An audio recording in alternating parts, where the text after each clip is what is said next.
ministro Alexandre de Moraes, do Supremo, determinou a liberação de mais 52 pessoas presas por envolvimento nesses atos do 8 de janeiro, e com isso quase metade dos que estavam na invasão da sede dos Três Poderes já foram soltos. E agora a situação de momento, a gente tem 751 pessoas que continuam presas e 655 que foram liberadas para responder, então, com medidas cautelares. As pessoas vão ter que se apresentar em 24 horas, nas comarcas dos locais onde elas moram, e o ministro considerou que as investigações não apontaram essas pessoas que foram liberadas como financiadores ou os executores principais, por isso esses denunciados podem responder, portanto, em liberdade.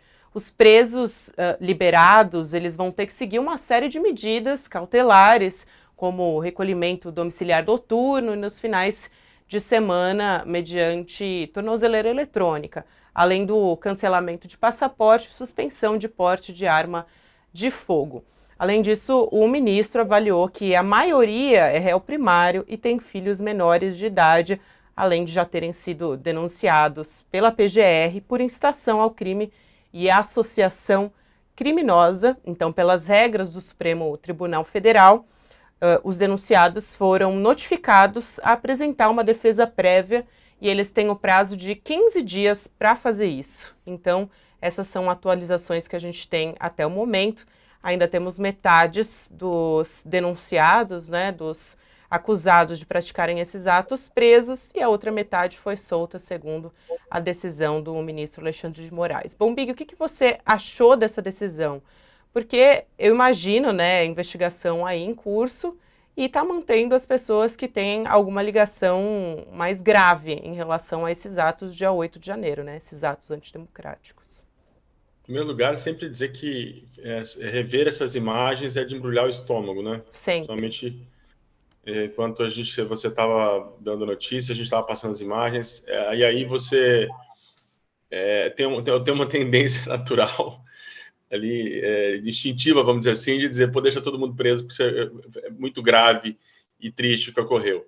Mas há uma base jurídica, a gente tem que confiar, aí, nesse caso, no ministro Alexandre de Moraes.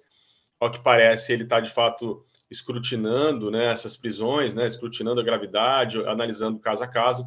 Não, apesar do número de gente que deixou a prisão hoje é grande, não me parece que é uma decisão de baseada, assim, sabe? Que chega e fala, escolhe aqui, esse aqui, esse aqui, esse aqui e tal. Não, foi olhando, e nesse caso são os que são réu primário, como você disse, que têm filhos menores, e também ficaram um bom tempo, quase 2 meses presos, né? De uma maneira cautelar, porque não há julgamento ainda, e vão responder esse processo.